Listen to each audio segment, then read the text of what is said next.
A single act of disrespect at a crowded airport gate. A quiet command for a black man in a simple hoodie to wait outside, away from the other first-class passengers. For Apex Air, it was just another overbooked flight on a Tuesday morning. For gate agent Brenda Hoskins, it was a routine exercise of her small authority. But for the man she dismissed, Julian Vance, it was the final quiet insult in a lifetime of them. They had no idea who he was. They had no idea their casual cruelty was about to vaporize a $120 million contract and ignite a firestorm that would bring a corporate giant to its knees. This is the story of how one man's dignity proved more valuable than an entire fleet of jets. The air in John F. Kennedy International Airport's Terminal 4 was a familiar symphony of chaos. It was a thick stew of announcements, echoing in a dozen languages, the frantic squeal of luggage wheels on polished floors, and the low, anxious hum of thousands of people in motion. For Julian Vance, it was just noise. He sat calmly near Gate B42, a small island of tranquility in the rushing river of travelers. He was not a man who commanded attention by appearance alone. Dressed in a pair of dark, well-fitting jeans, comfortable sneakers, and a soft charcoal grey hoodie, with no logos, he could have been anyone. A graduate student, a tech developer, on his way to a conference, a son going home. He was, in fact, the last of those. He was flying to Seattle to see his mother, whose health had recently taken a turn. The phone in his hand displayed a picture of her smiling from a garden, her face framed by vibrant hydrangeas. He smiled softly. That was the only thing that mattered today. Getting to her. Julian was the founder and CEO of Airline Dynamics, a company that had revolutionized the world of renewable energy logistics. His face was a regular feature in Forbes and Wired, but usually clean-shaven and dressed in a tailored suit. Today, with a few days of stubble and the simple travel attire, he was functionally anonymous, and he preferred it that way. He didn't fly private for personal trips. He believed in staying connected to the world his company served. It was a principle. Principles to Julian were the architecture of a person's character. He held a first-class ticket for Apex Air Flight 815. He'd paid the premium not for the champagne, but for the peace and quiet, hoping to clear his mind before seeing his mum. The boarding area was a microcosm of societal tension. A knot of anxious passengers had formed a shapeless blob near the priority lane, their faces etched with the familiar stress of travel. Presiding over this small kingdom of anxiety were two gate agents, their blue Apex Air uniforms looking stiff and uncomfortable. The senior agent was a woman in her late 40s, named Brenda Hoskins. She wore her authority like a shield, her lips set in a permanent thin line of disapproval. Her voice when she used the intercom was sharp and metallic, cutting through the terminal's din with practiced impatience. Her junior partner, a younger man named Gary Pendleton, seemed to exist in her shadow, echoing her sighs and nodding at her complaints. "I don't know what they expect," Brenda muttered to Gary loud enough for the first few passengers to hear. 17 standbys. The flight is oversold by 12. 12. It's a Tuesday morning, not the day before Christmas. Julian watched them, his gaze passive but analytical. He was a student of systems of human behavior. He saw Brenda's eyes scan the crowd, not with a look of service, but of assessment. She wasn't looking for people to help. She was looking for problems to manage, for people to put in their place. Her eyes swept past a white family in matching tracksuits, a boisterous group of college students, and a businessman in a wrinkled suit barking into his phone. Then her gaze landed on Julian. It lingered for a second longer than it had on anyone else. He saw the flicker of calculation in her eyes, the subtle shift in her posture. In that single moment, a narrative was written in her mind. Man in a hoodie. Young. Black. Probably on a discounted ticket or a buddy pass. not a high-value customer. Julian had felt that gaze his entire life. It was the gaze that followed him in high-end stores, the gaze of a police officer slowing his cruiser, the gaze of a real estate agent assuming he was in the wrong neighborhood. It was a gaze that assessed and dismissed in a single silent beat. He met her eyes, held them for a moment, and gave a slight, almost imperceptible nod before returning his attention to his phone. He would not give her the satisfaction of a reaction. The announcement came crackling over the loudspeaker, Brenda's voice dripping with manufactured regret. Ladies and gentlemen, Apex Air Flight 815 to Seattle is currently overbooked. We are offering a travel voucher of $800 for any passenger willing to voluntarily give up their seat and take a later flight this evening. A collective groan went through the crowd. No one moved. The amount was an insult for a cross-country flight. Brenda's voice returned the edge sharper this time.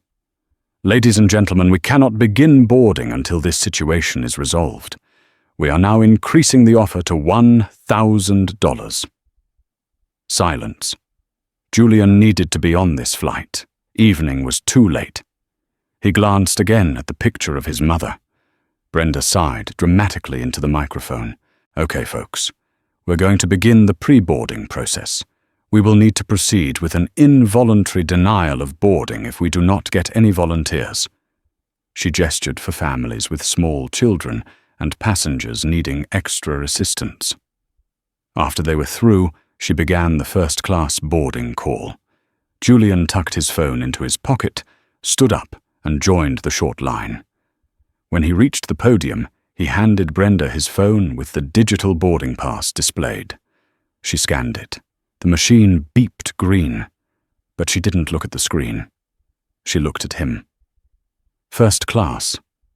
She asked, a note of incredulity in her voice. That's what the ticket says. Julian replied, his voice even and calm. Brenda's eyes narrowed. She tapped a few keys on her terminal, her expression souring. I see. It looks like you were one of the last to check in for this cabin. I checked in 24 hours ago. As soon as the window opened, Julian stated the fact, unadorned with emotion. It was true. He was meticulous. She ignored him, her gaze flicking past him to the white couple in expensive-looking travel wear waiting behind him. She gave them a quick apologetic smile before turning back to Julian. The gears were turning. The overbooking problem was still unresolved. She had a first-class cabin that was full and a line of standbys. And in front of her stood a man who, in her biased calculus, didn't fit the profile. Sir, she began her tone, shifting from curt to condescendingly sweet. We're in a bit of a pickle here with the numbers.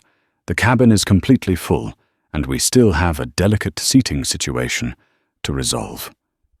Julian simply waited. He knew exactly where this was going. It's very crowded here in the boarding area.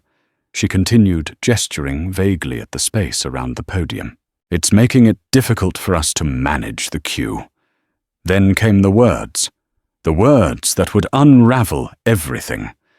We need the space inside the lane for our other priority passengers to organize themselves. Sir, would you mind stepping out of the line and waiting outside the boarding area? We'll call you if a seat becomes available. The silence that followed was heavy and profound. She hadn't just asked him to wait. She had asked him to leave the designated priority space. She had seen a first-class ticket, a black man in a hoodie, and concluded they could not possibly belong together. She had told him to wait outside, like someone who didn't belong. The couple behind him shifted uncomfortably. Gary, the junior agent, suddenly found the floor intensely interesting. Julian looked at Brenda, his calm expression unwavering, but a new coldness entered his eyes. It was a glacial calm, deep and dangerous. To be clear, he said, his voice dropping to a low, precise baritone that cut through the noise.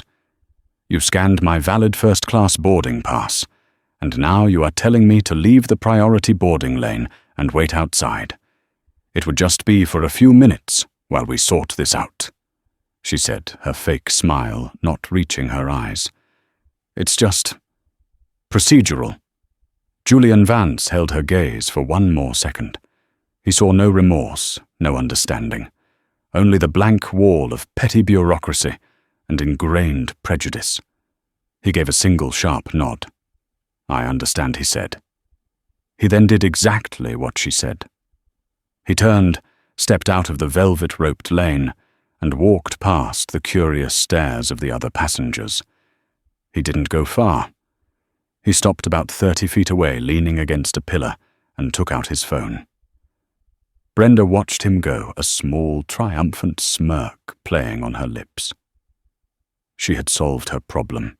She had no idea she had just created a $120 million one for Apex Air. The world of high-stakes business doesn't operate on grand gestures and loud proclamations. It moves through quiet, decisive actions, a whispered word, a discreet email, a 2-minute phone call. As Julian Vance leaned against the cool steel of the pillar, the chaos of Gate B42 faded into a muffled roar. He wasn't angry. Anger was a hot, messy emotion. What he felt was a cold, crystalline clarity. It was the feeling a surgeon must have before making a critical incision. The problem had presented itself, and the solution was absolute. He scrolled through his contacts, his thumb moving with practiced speed. He didn't call the Apex Air customer service hotline. He didn't dial the number for their Platinum Elite VIP desk. He bypassed the entire corporate apparatus designed to absorb and neutralize customer complaints with apologies and airline miles. He pressed a single name, Amelia Hayes. Amelia was the chief financial officer of Origin Dynamics. She was a woman who thought in spreadsheets and spoke in quarterly projections. She was famously unflappable, having navigated the company through volatile market swings and aggressive takeover attempts. She and Julian shared a bond forged in the crucible of building a multi-billion-dollar company from a garage startup. They trusted each other implicitly. She answered on the second ring. Her voice was all business. Julian, everything okay? I thought you'd be in the air by now. Change of plans. Amelia. Julian said, his voice perfectly level. He didn't raise it. He didn't fill it with emotion. He simply stated a new reality. I'm at JFK. Problem with the flight. You could say that, Julian replied, his eyes flicking over to Gate B42. He could see Brenda Hoskins chatting amiably with the couple that had been behind him in line, now comfortably processed and ready to board. Amelia, I want you to execute Article 17, Section B of our corporate travel agreement with Apex Air.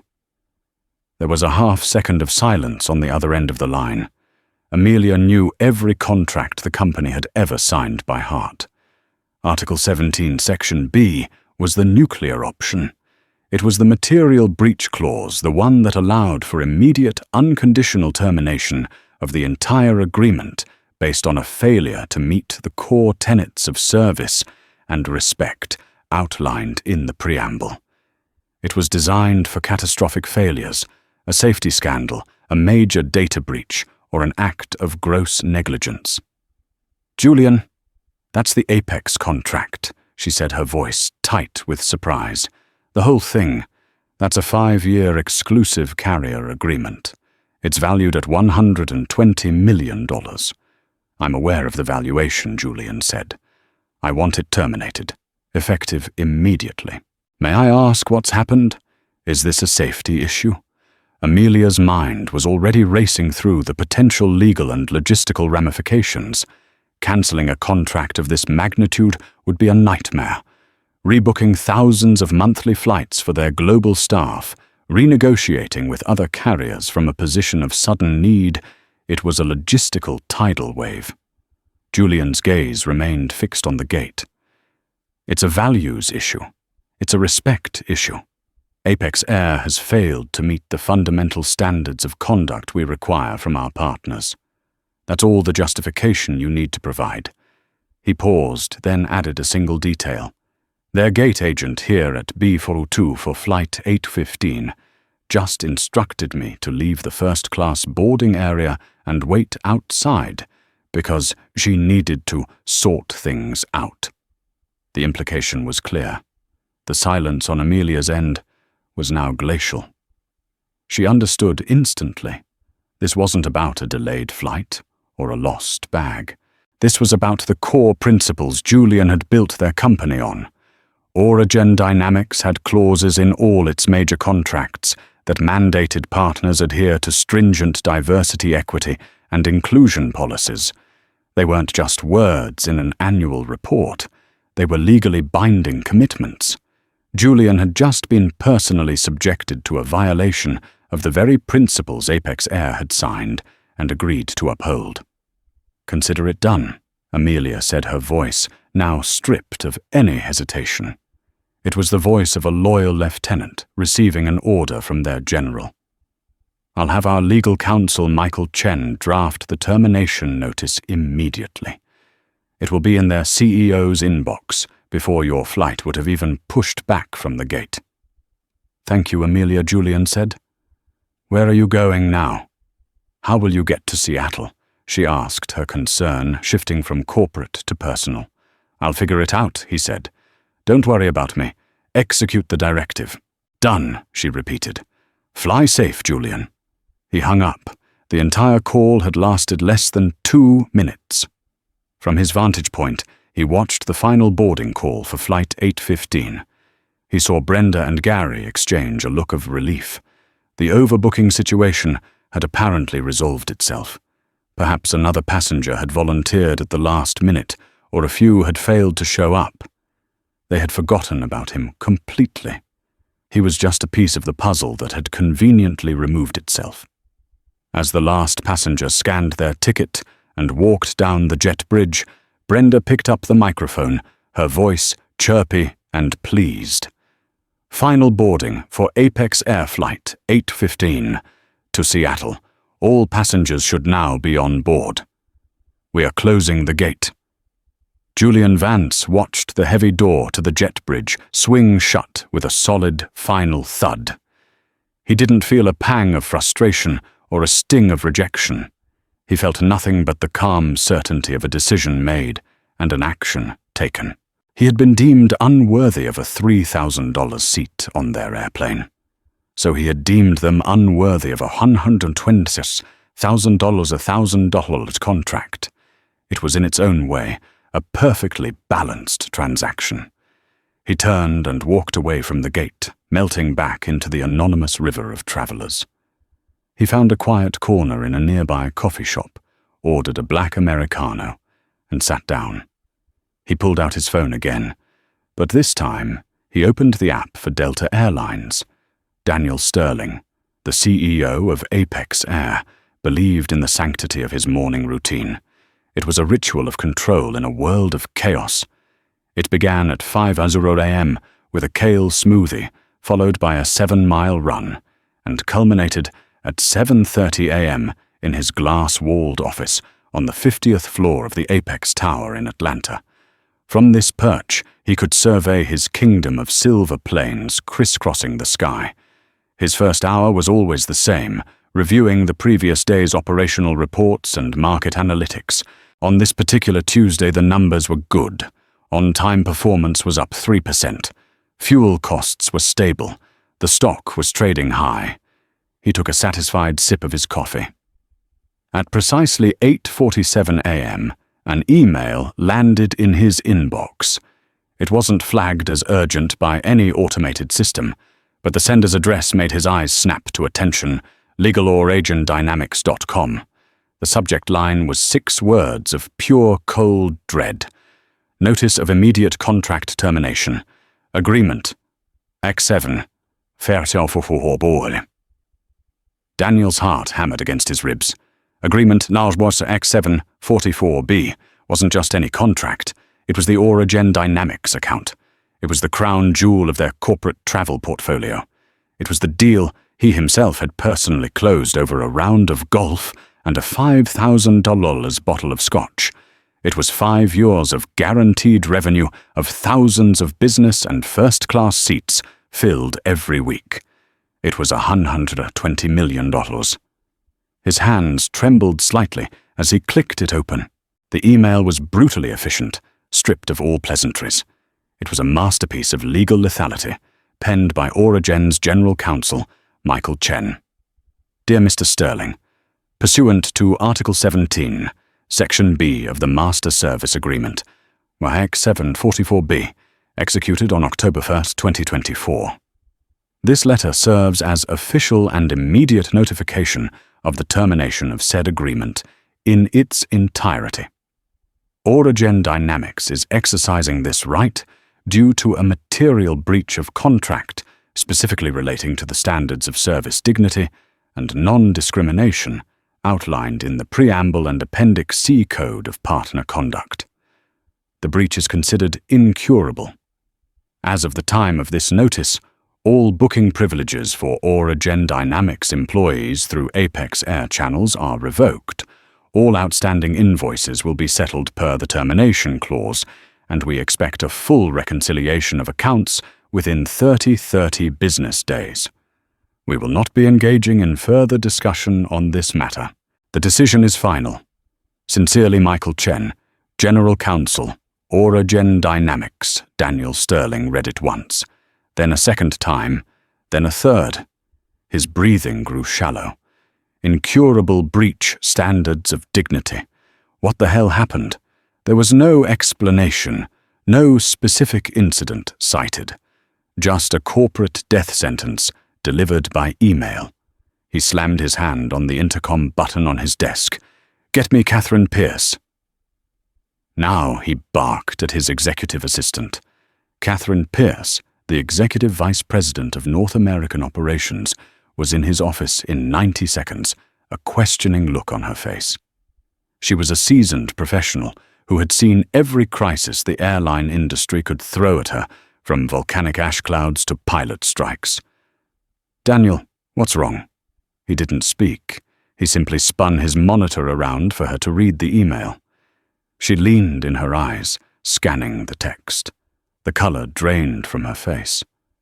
This has to be a mistake, she stammered. A misunderstanding. Origen, they're our biggest corporate account. The decision is final. Daniel quoted his voice, a low growl. We will not be engaging in further discussion. This isn't a negotiating tactic, Catherine. This is a public execution. Something happened. Something happened today. Find out what it is.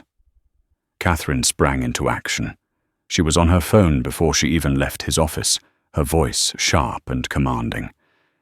Get me the heads of corporate accounts, customer relations, and JFK operations on a conference call. Priority 0. I want them on the line in 5 minutes. The corporate nervous system of Apex Air lit up like a Christmas tree. Alarms, once metaphorical, were now effectively ringing. An EVP-level emergency call on a Tuesday morning meant only one thing: catastrophe.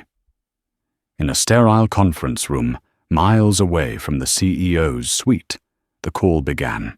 3 VPs, all titans of their respective departments, were patched in their voices, laced with confusion and anxiety. Catherine, what's going on? Asked Bill, the head of corporate accounts. Catherine didn't waste time. We just received a termination notice from Origen Dynamics. The whole contract, effective immediately. They cited a material breach related to dignity and non-discrimination. The email was sent at 8:47 a.m. Eastern. I need to know what contact we had with anyone from Origen this morning. Anyone. From the CEO to an intern. A frantic scramble ensued. Keyboards clattered. Databases were queried. Checking our VIP logs, one VP said, "No flagged incidents, no complaints filed. I'm running a search on all Origen employee travel for today," another added. Okay, got something. We have one executive flying today. Julian Vance, CEO. The name hung in the air. The CEO himself. Catherine's blood ran cold. "Julian Vance is flying with us today. Where what? Flight JFK to Seattle.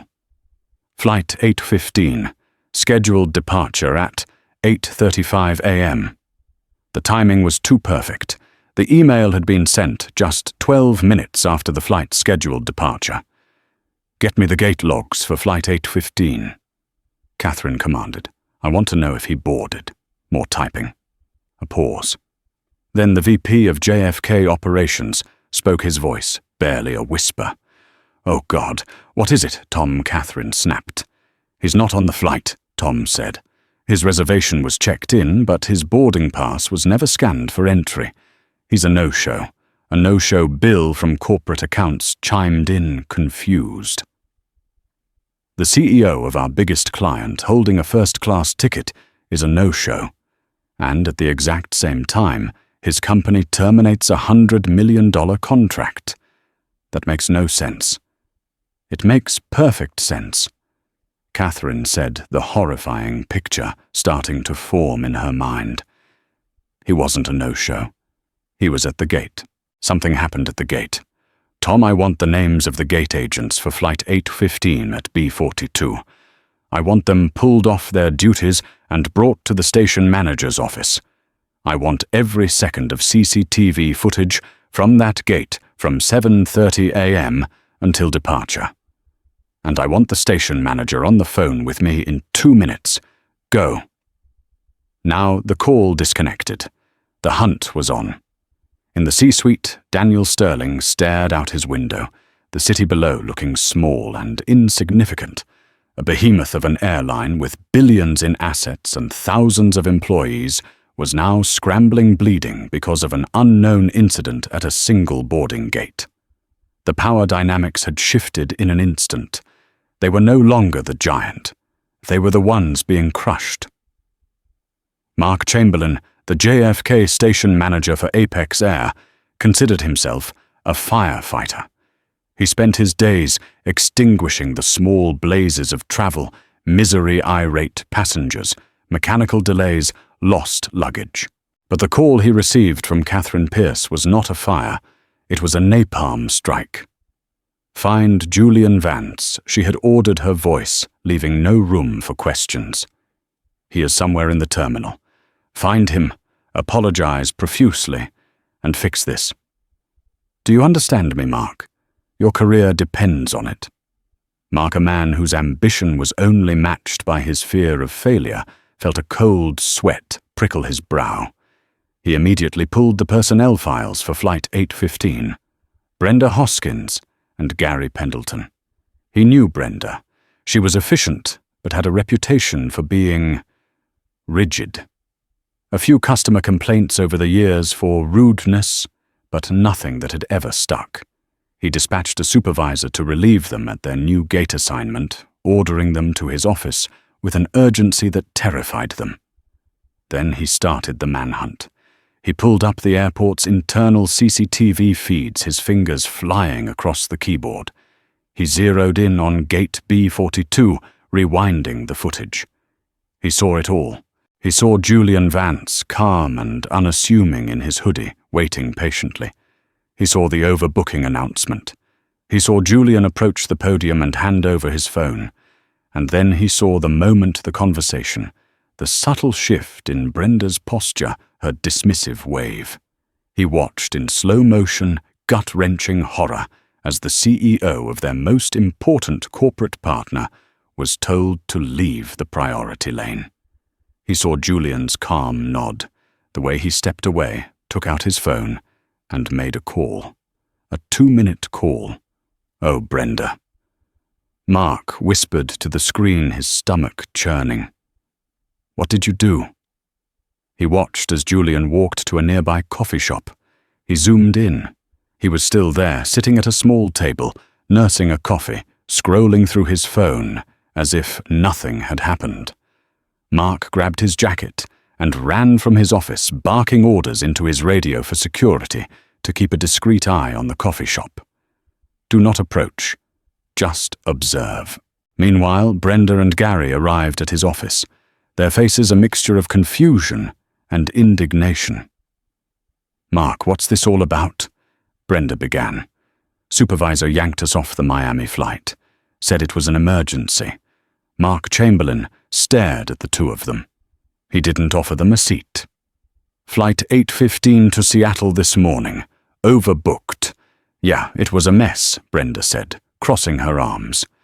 "But we handled it. Got the flight out on time. Tell me about your interaction with the passenger in the grey hoodie." Mark said, his voice dangerously quiet. "The African-American gentleman." Brenda's face tightened. "What about him?" "He was... I don't know. He had a first-class ticket, but was one of the last to check in. I asked him to wait while we sorted the seating. He just walked away." "No big deal." "No big deal," Mark repeated, his voice rising. "Brenda, do you have any idea who that man was, Brenda?" And Gary exchanged a look.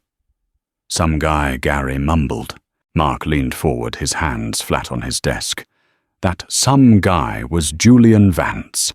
He is the CEO of Origin Dynamics. And at 8:47 a.m., 12 minutes after you closed the gate on him, his company, our single largest corporate client, cancelled their $120 million contract with us." The colour drained from Brenda's face. Gary looked like he was going to be physically sick. That's not possible," Brenda stammered.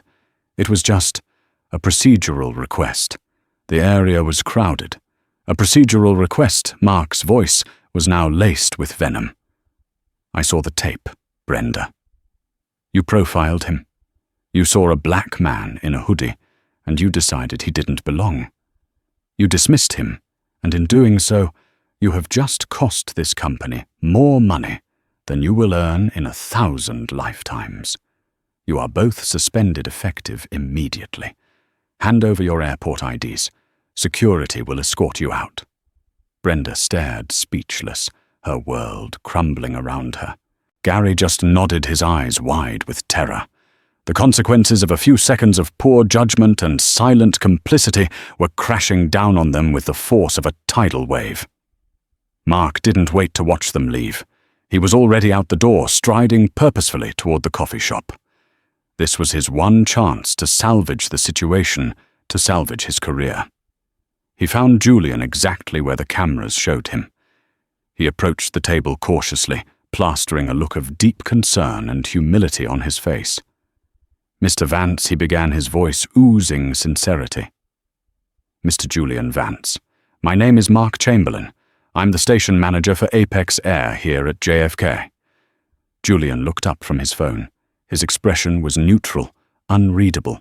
"Hello, Mark. Sir, I am so profoundly sorry," Mark gushed. "I have just been made aware of the unacceptable incident that occurred at Gate B42. There are no words. It was a complete failure of our standards, a breakdown in our process. The employees involved have been suspended and will be dealt with to the fullest extent." Julian took a slow sip of his coffee. Okay. The single word threw Mark off. He had expected anger-shouting demands. He was prepared for that. He was not prepared for this serene indifference. "Mr. Vance, this was a terrible misunderstanding." Mark continued, his desperation growing. "A mistake by an employee who has made a grave error in judgment. It does not reflect the values of Apex Air. We value your business. We value you more than you can imagine. Please, what can I do to make this right? We can get you on the next flight to Seattle. I'll clear the entire first-class cabin for you myself. We can offer you a lifetime of our highest frequent flyer status, a substantial travel credit. Anything. Just name it." Julian placed his cup down gently. He looked at Mark, and for the first time, Mark saw a flicker of something behind his calm eyes. It wasn't anger. It was pity. "You think this is about a flight?" Mark Julian asked, his voice soft but carrying immense weight. "You think this is something that can be fixed with frequent flyer miles and an apology delivered under duress because you just lost a big account?" He leaned forward slightly. Let me tell you what this is about. I built my company Origin Dynamics on two principles: innovation and integrity. Integrity means you do what you say you're going to do. It means your values aren't just a slogan on a poster in your corporate office. They're in every action you take. Your company signed a contract that included a commitment to diversity and respect. Your employee, however, saw my skin and my clothes and decided I was worth less than the other passengers. She didn't see a first-class customer. She saw a problem to be removed.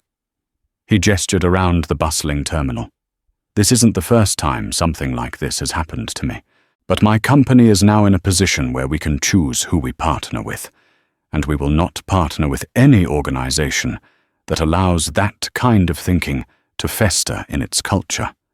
This wasn't one employee's error in judgment. It's a symptom of a sickness in your corporate culture. You don't fix a sickness with a voucher.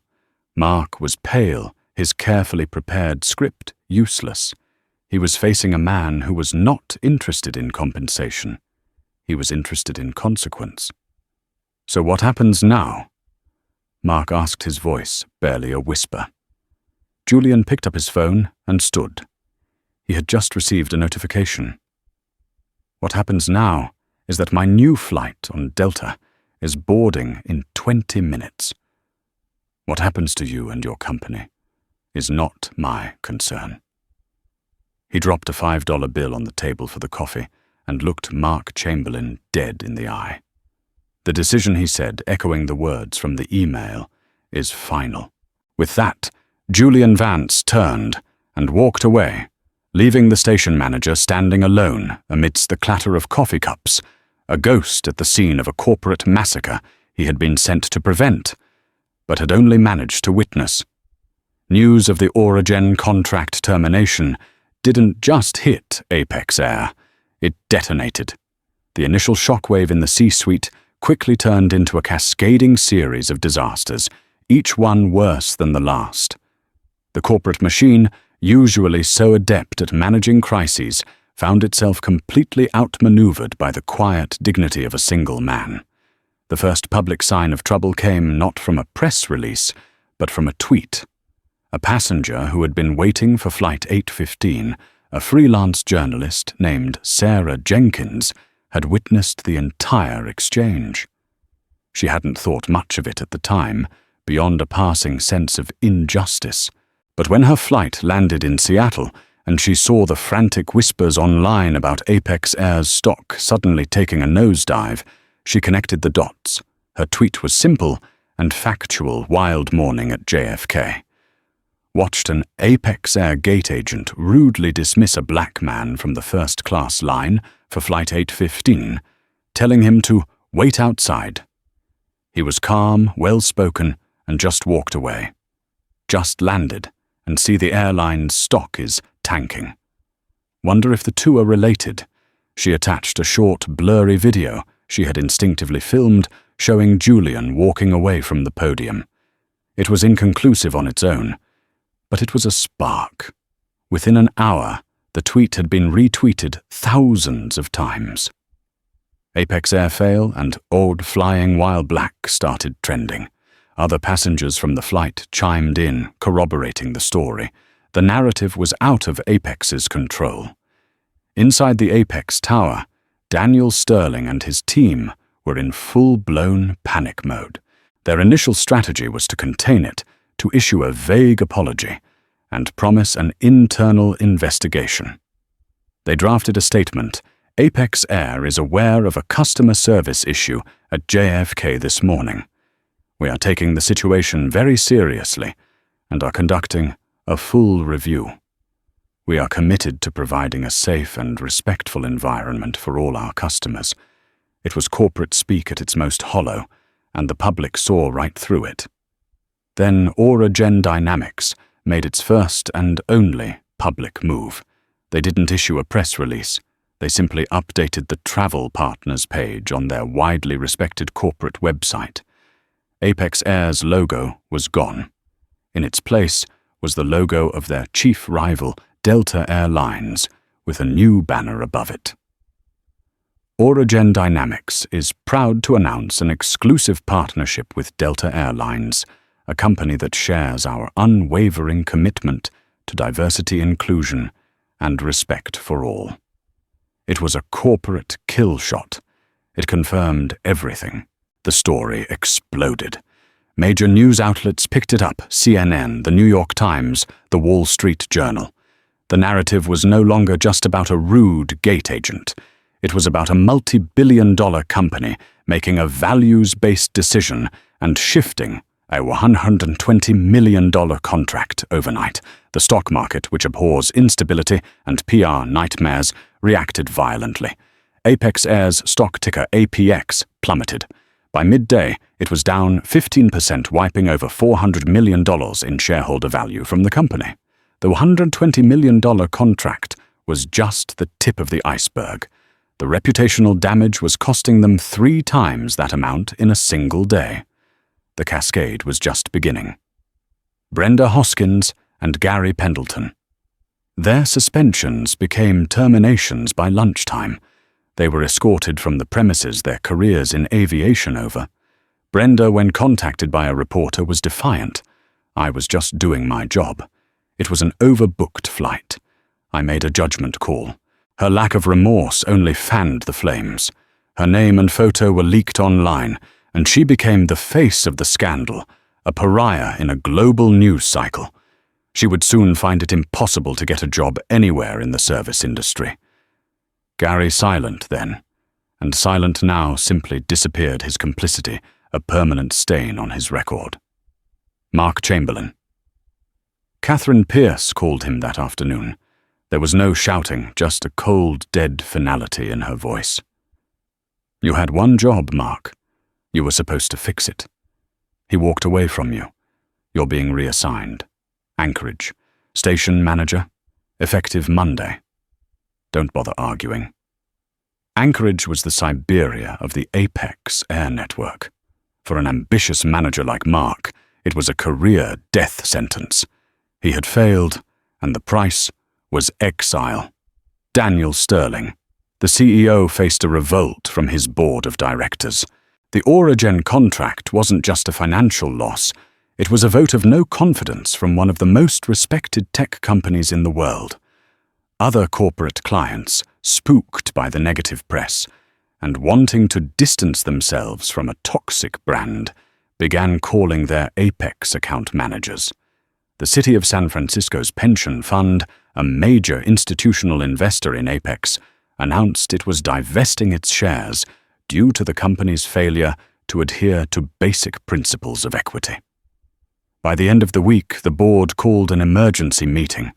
Daniel Sterling was forced to tender his resignation. His golden parachute was cut in half due to the gross mismanagement clause in his own contract. Apex Air was bleeding from 1,000 cuts, all stemming from one single poisoned interaction.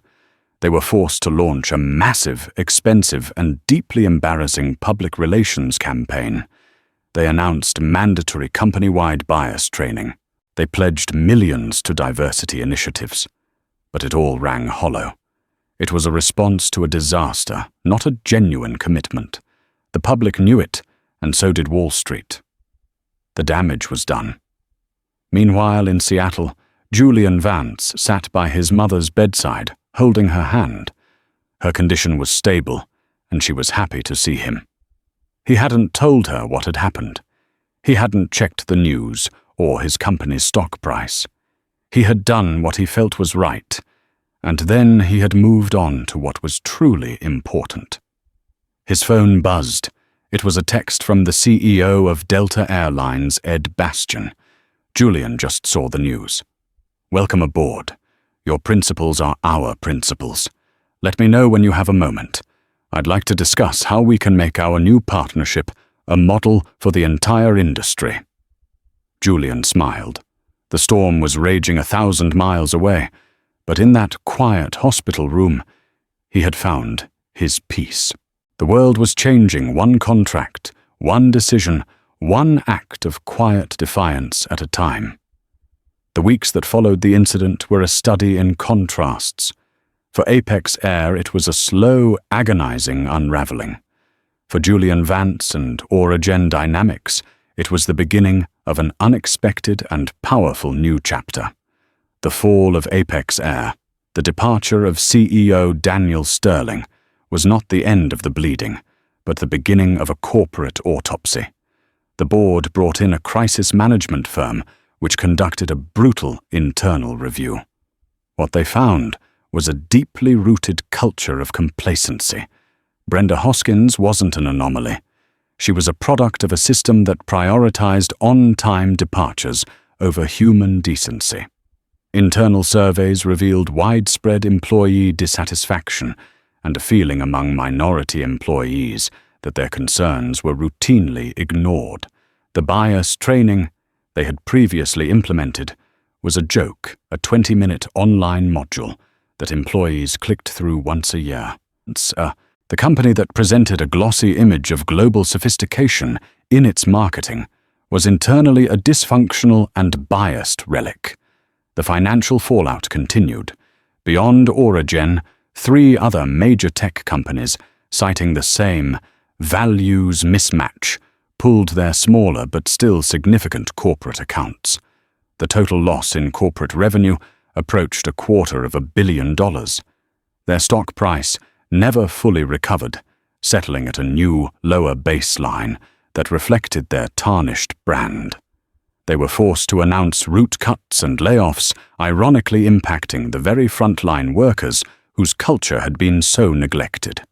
Apex Air became a case study in business schools, a textbook example of how ignoring social and cultural values could lead to catastrophic financial ruin. Brenda Hoskins' personal unraveling was even more tragic. After the initial media storm, she found herself unemployable. The video of the incident, combined with her defiant non-apology, had made her infamous. She lost her apartment, forced to move in with her sister. Her online presence was a toxic wasteland of hateful comments. She became a bitter woman, blaming Julian Vance, the media, and cancel culture for her woes, never once accepting that her own actions were the root cause. She was a ghost of her former, prideful self, a living embodiment of karma's relentless accounting. Gary Pendleton, the silent partner, faced a quieter but equally bleak fate. He was never publicly named, but his termination for failure to intervene in a code of conduct violation made him toxic within the industry. He ended up leaving aviation altogether, taking a job at a warehouse, his dreams of becoming a pilot, forever grounded by a moment of cowardice. The rise of a new standard. For Julian Vance, the incident became a catalyst. The story had inadvertently turned him into a reluctant public figure, a symbol of principled leadership. Initially, he shunned the spotlight, but Amelia Hayes and his board convinced him to use the platform. He sat down for one major interview with Gayle King on CBS Mornings. He wasn't angry or vengeful. He was thoughtful and articulate. This was never about revenge. He explained, his voice calm and measured. It was about alignment. A company is more than its balance sheet. It's a collection of people with a shared set of values. Origin is committed to building a better, more equitable future through technology. We cannot, in good conscience, financially support a partner that through its actions undermines that very mission.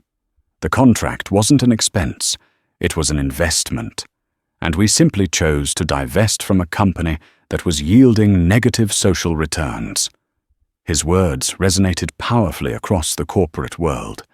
The term social returns became a new buzzword. CEOs of other companies started re-evaluating their own partnerships, not just on price, but on principle. The Vance Doctrine, as some in the media called it, began to take hold, the idea that a company's supply chain and partnerships were a direct reflection of its character. The partnership with Delta Airlines flourished. True to his word, CEO Ed Bastian worked directly with Julian to create a new kind of corporate relationship. They launched a joint initiative called Ascend, a mentorship and scholarship program funded by both companies to support minority students pursuing careers in aviation and technology. It wasn't just a PR stunt, it was a deeply funded, long-term commitment. Auragen's employees flew Delta with a new sense of pride, knowing their travel dollars were aligned with their company's ethos. Julian used the momentum to look inward. He commissioned an independent audit of Auragen's own culture, wanting to ensure he wasn't guilty of the same complacency he'd condemned. The results were overwhelmingly positive, but he acted on the few areas of recommended improvement with zeal, further cementing his reputation as a leader who practiced what he preached. The final and perhaps most significant consequence came 6 months later. Julian's mother, her health much improved, watched from the front row as he took the stage at a large philanthropic gala. He announced the formation of the Auragen Foundation with an initial endowment of $50 million. Its mission was simple: to fund non-profits and legal aid centers that fought systemic discrimination, whether in the workplace, in housing, or in a crowded airport terminal. A single act of disrespect can be a symptom of a much deeper disease, he said to the silent, rapt audience. We can complain about the symptoms, or we can work to cure the disease. At Auragen, we choose to invest in the cure. He had taken the ugliest part of his own experience, the casual, demeaning dismissal of his humanity, and transformed it into a powerful engine for positive change. He had turned a moment of personal injury into a legacy of public good. The world had tried to make him small to put him outside the gate. In response, he had built a bigger gate and invited everyone in. 2 years passed. The world, as it always does, moved on. The Apex Air scandal faded from the headlines, becoming a footnote in the fast-moving news cycle. But the echoes of that Tuesday morning at JFK lingered, shaping futures in ways both seen and unseen. A humbler trajectory under new leadership. Apex Air began the long, arduous process of rebuilding. The new CEO, a woman named Maria Flores, was a cultural turnaround specialist. She didn't make flashy promises. Instead, she started from the ground up. She spent her first 3 months on the job, not in the C-suite, but working alongside baggage handlers, gate agents, and flight attendants. She listened. The mandatory bias training was redesigned by leading sociologists. It was no longer a 20-minute video, but a multi-day in-person seminar for all 80,000 employees. Promotion criteria were changed to include evaluations on empathy and customer respect. The company culture began to slowly, painfully shift from one of arrogant indifference to one of genuine service. They would never regain the prestige they once had, but they were becoming a better, more human airline. They had learned their lesson not through a memo, but through a multi-billion-dollar public humiliation. Their fall had become a necessary catalyst for their rebirth. The reluctant icon, Julian, never sought the spotlight again. He politely declined offers for a book deal and a movie about his life. He poured his energy into what he loved: his company, his mother, and his foundation. Auragen Dynamics continued to thrive, its name, now synonymous not just with innovation, but with integrity. The Auragen Foundation became a major force for civil rights litigation, funding landmark cases that changed discriminatory policies in several states. He still flew commercial for his personal trips. Occasionally, a gate agent or flight attendant would recognize him, their eyes widening in a moment of sudden realization. They would invariably become flustered, offering him extra amenities, apologizing for an incident they weren't even a part of. Julian would always smile, politely, decline the special treatment, and say the same thing: just treat everyone with the same respect you're showing me now. That's all that matters. He was flying to a conference in London one day, connecting through JFK. By a strange twist of fate, his connecting flight was at gate B42, the very same gate where the incident had occurred. The area had been remodeled, the carpets and chairs replaced, but the ghost of the memory was still there. He saw a young family, clearly overwhelmed, struggling with their bags and a crying baby. The gate agent, a young man with a kind face, stepped out from behind the podium. He knelt down, gave the crying child a small pin of plastic wings, and helped the parents consolidate their carry-ons. It was a small act of kindness, the kind that goes unnoticed 1,000,000 times a day at airports. But Julian noticed. The agent's uniform was the familiar blue of Apex Air. Julian watched for a moment, a quiet, satisfied smile on his face. The culture was changing. His stand had meant something beyond just a contract. It had sent a ripple through the system, and that ripple in its own small way was making the world a little bit better. His phone buzzed. It was a picture from his mother. She was back in her garden, beaming, standing next to the same vibrant hydrangeas from the photo he'd been looking at 2 years earlier. The caption read, "Everything's in full bloom. Come home soon." He typed back a simple reply, "On my way." He had won no war. He had sought no revenge. But by simply refusing to accept disrespect, by calmly and decisively demanding that the world live up to the values it claimed to hold, he had started a quiet revolution, a revolution that proved that integrity was not just a moral virtue, but the most powerful asset of all. The final karma wasn't the downfall of his enemies, but the flourishing of a better world in their wake. Julian Vance's story is a powerful reminder that true strength isn't about shouting the loudest, but about the quiet, unshakable resolve to uphold one's principles. He demonstrated that in our interconnected world, every action has a consequence, and that integrity holds a value far greater than any number on a balance sheet. He didn't just cancel a contract, he cast a vote for a better way of doing business, proving that one person's dignity can indeed be the catalyst for monumental change. The hard karma that hit Apex Air wasn't magic. It was the natural, inevitable result of a rotten culture meeting an immovable object of principle. What do you think? Was Julian's response justified, or was it an overreaction? What would you have done in his position? Let us know your thoughts in the comments below. If this story resonated with you, please hit that like button to help us share it with more people. Share this video with anyone who needs a reminder of the power of standing firm in your values. And don't forget to subscribe and turn on notifications for more incredible stories of karma, justice, and the fight for respect. Thank you for watching.